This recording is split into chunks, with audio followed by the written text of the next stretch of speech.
তাণ্ডবের সাথে ক্লাশ করে কি টিকে থাকতে পারবে আগুন? Hello friends, welcome back. আবার ফিরে আসলাম নতুন এক ভিডিও। আজ কথা মেগাস্টার শাকিব আপকামিং দুইটা মুভি, এটা হচ্ছে তাণ্ডব, এটা হচ্ছে আগুন। এই দুইটা মুভি একসাথে ক্লাশ করে তাহলে কোন মুভিটা লাস্ট পর্যন্ত টিকে থাকতে পারে তা নিয়ে আজকে কথা হবে। তা জানতে হলে ভিডিও শেষ পর্যন্ত দেখতে হবে। অল্প একটু দেখে চলে গেলে আপনারা জানতে পারবেন যে লাস্ট পর্যন্ত কোন মুভিটা টিকে থাকতে পারে। তা চলুন ভিডিওটি শুরু করা যাক। আর রাহান রাফি নিয়ে আসতেছে মেগাস্টার শাকিব খানকে নিয়ে তাণ্ডব, এবং বদিউল আলম খোকন নিয়ে আসতেছে মেগাস্টার শাকিব খানকে নিয়ে আগুন মুভিটা। কারণ আগুন মুভিটা কিন্তু দীর্ঘ 5 বছর আগে কিন্তু মুভিটা শুরু করা হয়েছে, এমনকি মুভিটা কিন্তু বিভিন্ন ধাপে ধাপে গ্যাপ গ্যাপ দিয়ে কিন্তু পুরো মুভিটা কমপ্লিট করা হয়ে গেছে। কারণ বদিউল আলম খোকন কিছুদিন আগে জানিয়েছে শাকিব খানের পুরোপুরি কাজ কমপ্লিট, এমনকি তারা সেন্সার দেওয়ার জন্য প্রস্তুত হয়েছে।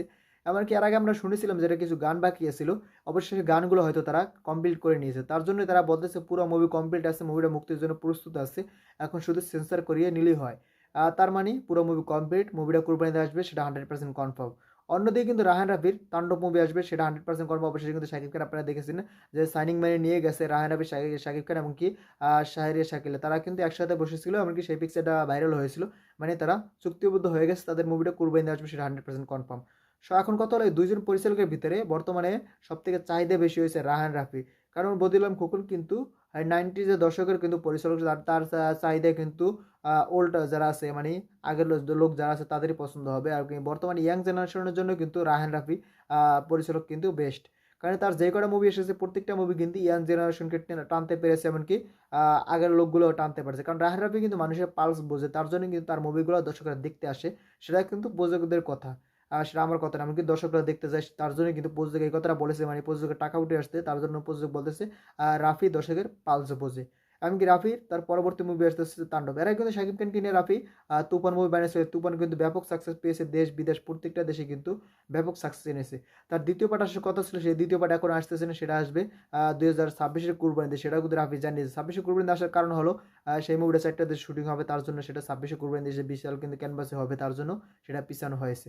এখন কথা হলো তাহলে কি 25-এর কুরবানি বাকি থাকবে না? 25-এর কুরবানি বাকি থাকবে না, তার জন্য কিন্তু রাফি তাণ্ডবের ব্যবস্থা করে রেখেছে। রাফি বলেছে এটা তার মানে ক্যারিয়ার শুরুর দিকের গল্প, মানে শুরুর দিকে সে ভেবেছিল একটা মুভি সে তৈরি করতে পারে, কখনো সুযোগ হয়ে ওঠে না, এমনকি বড় আর্টিস্ট ছিল না, তার জন্য কিন্তু সে সেই মুভিটা করতে পারেনি। অবশেষে তার আর সাথে শাকিব খান আছে এখন, আর শাকিব খান গিয়ে সে কিন্তু তুফান নামে একটা মুভি করেছে, সেই মুভিটা কিন্তু ব্যাপক সাকসেস দিয়েছে, তার জন্য কিন্তু তার বড় সাথে শাকিব খান তার মুভি করবে, এমনকি তাণ্ডবের গল্প শাকিব খান পছন্দ হয়েছে বলেই কিন্তু শাকিব খান চুক্তিবদ্ধ হয়ে গেছে তার তাণ্ডবে। এমন তাণ্ডবের নায়িকা হিসেবে থাকতে হচ্ছে জয়া হাসান। জয়া হাসান কিন্তু 2013 সালে শাকিব খানের সাথে লাস্ট মুভি করেছিল পূর্ণদৈর্ঘ্য প্রেম কাহিনী 2। এরপর কিন্তু তাদের জুটি আর আমরা দেখতে পাইনি। কমার্শিয়াল জগতে কিন্তু জয়া হাসান কার দেখতে পাইনি, সে কিন্তু অন্য ধরনের মুভি করা শুরু করে দিয়েছিল, নারী কেন্দ্রিক মুভিগুলো কিন্তু সে করা শুরু করেছিল। অবশেষে আবার কিন্তু শাকিব খানের সাথে মিলে কিন্তু সে আবার তার কমার্শিয়াল জগতে ফিরে আসতেছে। এখন দেখা যাক তারা দুইজন মিলে কি কমার্শিয়াল জগতে কিছু করতে পারেন কিনা। আর শাকিব খান, জয়া হাসান, এখানে কিন্তু আরেকজন আছে নাজদিন নাহার নিয়ে, সেটা কিন্তু বাংলাদেশের নায়িকা। আর আগে শোনা গেছিল যে তাণ্ডবে দুজন নায়িকা থাকবে, একজন থাকবে বাংলাদেশ, একজন থাকবে ইন্ডিয়ান। কিন্তু ইন্ডিয়ার কোনো নায়িকা এখানে চুক্তিবদ্ধ হচ্ছে না। একজন জয়া হাসান, একজন আছেন নাজদিন নাহার নিয়া, দুইজনই কিন্তু বাংলাদেশি নায়িকা। একজন হচ্ছে ছোট পর্দার নায়িকা, এমনকি আরেকজন বর্তমানে তো বড় পর্দায় আছে। তাদেরকে নিয়েই কিন্তু তাণ্ডব মুভি শুরু হয় যে কিছুদিনের ভিতরে, রমজানের মাঝামাঝি থেকে কি নাকি তাণ্ডবের শুটিং শুরু হবে। এরপর ঈদের ছুটির পর থেকে টানা 1 মাস শুটিং করে পুরো মুভি কমপ্লিট করে দেওয়া হবে, সেটা কিন্তু রাফি জানিয়েছে। এখন কথা হলো বদিউল আলম খোকনের আগুন মুভি নিয়ে। বদিউল আলম খোকন আগুন মুভি পুরো মুভি কমপ্লিট, এমনকি তার গল্পটা যে পুরোনো গল্প হবে, এই মুভিটা নিয়ে দর্শকের আগ্রহ কম। তার কারণ হলো এই মুভির কিন্তু বিভিন্ন সিন বর্তমানে সোশ্যাল মিডিয়ায় ঘুরে বেড়াচ্ছে, তার জন্য কিন্তু এই মুভি নিয়ে দর্শকের আগ্রহ কম আছে।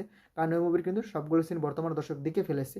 আর যদি এগুলো না দেখতে পারে দর্শকের আগ্রহ বেশি থাকতো। এমনকি শাকিব খানের বিগত একটা মুভি অপারেশন অগ্নিপথ, সেই মুভিটা কিন্তু একটা টিজার ছাড়া দর্শক আর কিছু দেখতে পায় না, তার জন্য কিন্তু সেই মুভিটা নিয়ে দর্শকের আগ্রহ বেশি। এমনকি বর্তমানে এখন কিন্তু দর্শকরা সোশ্যাল মিডিয়ায় লেখালেখি শুরু করে দেয়, তারা সেই মুভিটা দেখতে চায়। সেই পরিচালককে কিন্তু কোনো পোস্ট করতে পারে না, যদি পোস্ট করে তাকে কিন্তু সবাই কিন্তু অপারেশন অগ্নিপথ নিয়ে কিন্তু আলোচনা করতে চায়, তার জন্য কিন্তু সেই পরিচালক কোনো পুষ্টি করতেছে না। অবশেষে সেই মুভিটা আসবে, সেটা কিন্তু তাদের মধ্যে মিলমেশে হয়ে গেছে প্রযোজক এমনকি নায়কের ভিতরে। এখন সেই মুভিটা আসবে সেটা 100% কনফার্ম। ভেবেছিলাম যে মেগাস্টার শাকিব খান তার বরবাদের কাজটা কমপ্লিট করার পরে সে অপারেশন অগ্নিপথটা ধরে দিবে, কারণ এটা কিন্তু দর্শকের আগ্রহের শীর্ষে আছে। এই মুভিটা কিন্তু পুরোপুরি কমপ্লিট করে দিলে কিন্তু মুভিটা সুপারডুপার হিট হয়ে যায়। মানে মুভিটা কিন্তু দর্শকের আগ্রহে আছে, দর্শকরা যখন এই মুভিটা রিলিজ দিবে তখন কিন্তু দর্শকরা এই মুভিটা দেখতে যাবে। এখন কথা হলো অপারেশন অগ্নিপথ যেহেতু দর্শকের আগ্রহের শীর্ষে, এটা তো কমপ্লিট করে দিবেই শাকিব খান, যেহেতু তাদের মধ্যে মিলমিশ হয়ে গেছে। এখন কি তাহলে এই আগুন মুভিটা কি দর্শকের আগ্রহের শীর্ষে নেই? না, আগুন মুভি দর্শক আগ্রহের শীর্ষে নাই, আমি বলবো না আগ্রহের শীর্ষে, কারণ আগুনে কিন্তু সমস্ত ফুটেজ দেখে ফেলেছে, এমনকি আমারও সেটা আগ্রহ নাই যে আমি সেই মুভিটা দেখবো। এই দুইটা মুভি যদি আসে একদিনে, তাণ্ডব এবং কি আগুন, আমি কিন্তু তাণ্ডব মুভিটাই দেখবো। আগুন দেখার আগ্রহ নাই। যদি আগুনের গল্প ভালো হয়, দর্শকরা যদি পজিটিভ রিভিউ দেয়, তখনই আমি আগুন দেখবো। এছাড়া আমি আগুন দেখবো না। হয়তো ওটিটিতে আসলে দেখতে পারি, কিন্তু হলে গিয়ে হয়তো আগুন দেখার আমার কোনো ইচ্ছাই নেই, যদি দর্শকের রিভিউ ভালো না আসে।